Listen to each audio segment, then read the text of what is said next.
আল্লাহ তাআলা সূরা বাকারার ভিতরে বলেছে, ওয়া আহাল্লাল্লাহুল বাই'a ওয়া হাররামার রিবা ফামান জাআহু মাউইযাতুম মির রাব্বিহি ফান্তাহা ফালাহু মা সালাফ।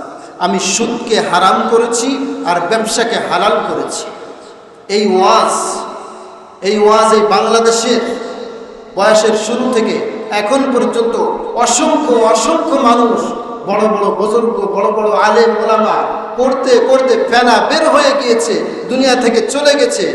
সুদ ঘুষ কমেছে নাকি বেড়েছে? বেড়েছে না?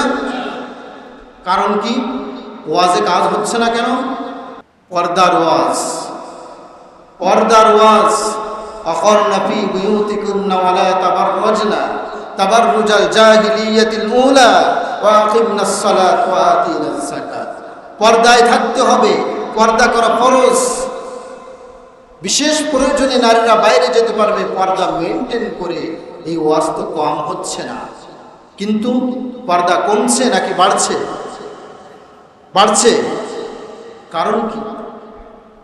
কারণ কি? খুব মনোযোগ দিয়ে শুনে রাখেন, আর আমার প্রত্যেকটা কথা কোরআন হাদিস ভিত্তিক বলার চেষ্টা করি।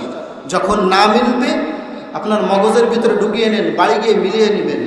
ভিডিও আছে, ভিডিও থেকে মিলেবেন।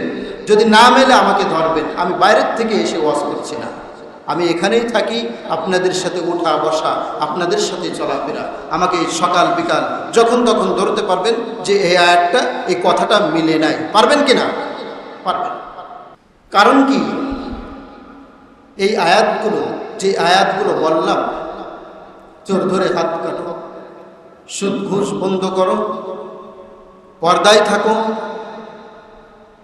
এই আয়াতগুলো একটা আয়াতও মক্কায় নাজিল হয় নাই। এর প্রত্যেকটা আয়াত নাজিল হয়েছে মদিনায়। প্রত্যেকটা আয়াত কোথায় নাজিল হয়েছে? মদিনায়। তার মানে কি? এখনো ক্লিয়ার না আপনাদের কাছে? তার মানে হচ্ছে মক্কার 13 বছরে, নবুয়ত পাওয়ার পরে যে 13 বছর রয়েছে রাসূল সাল্লাল্লাহু আলাইহি ওয়াসাল্লাম, 92টি সূরা নাজিল হয়েছে। 13 বছরে 92টি সূরা নাজিল হয়েছে। সেই 92টি সূরার ভিতরে এই আয়াতগুলো একটাও নাজিল হয় নাই।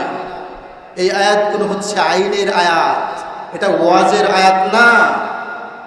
কোরআন শুধু ওয়াজের কিতাব নয়, এটা আইনের কিতাব। তার মানে মক্কার 13 বছরে রাসূল ওয়াজ করেছেন। মক্কার 13 বছরে রাসূলের হাতে রাষ্ট্র ক্ষমতা আসে নাই। রাষ্ট্র ক্ষমতা আসে নাই। কার হাতে ছিল? আবু জেহেলের হাতে। রাষ্ট্রের ক্ষমতা ছিল আবু জেহেলের হাতে। দেখেন কত সূক্ষ্ম বিষয়।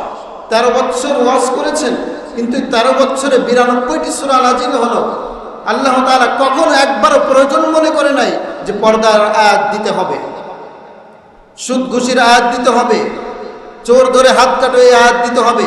কখনো প্রয়োজন মনে করে নাই। কারণ কি? কারণ হচ্ছে এটা ওয়াজ করলে মানুষ শুনবে না, ওয়াজ করলে কাজ হবে না। আল্লাহ তাআলা ভালো করে জানে। কারণ রাষ্ট্রের ক্ষমতা এখনো রাসূলের হাতে আসে নাই।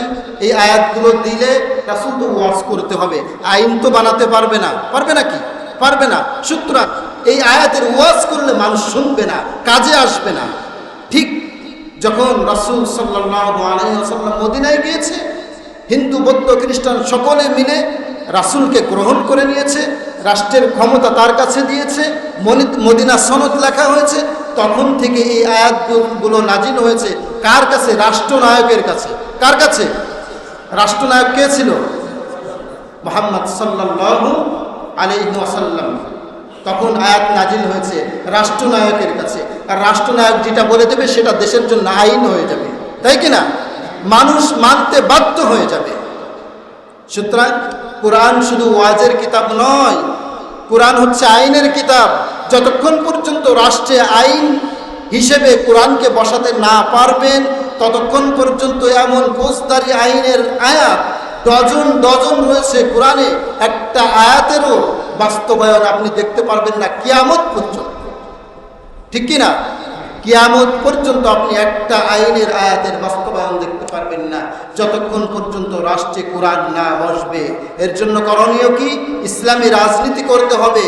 যারা ইসলাম অনুযায়ী, কোরআন অনুযায়ী দেশ চালাতে হয়, তাদেরকে সাপোর্ট করতে হবে, তাদেরকে ওই মূল মসনদে বসানোর চেষ্টা করতে হবে। এটা প্রত্যেক মুমিন মুসলমানের দায়িত্ব, ইমানি দায়িত্ব।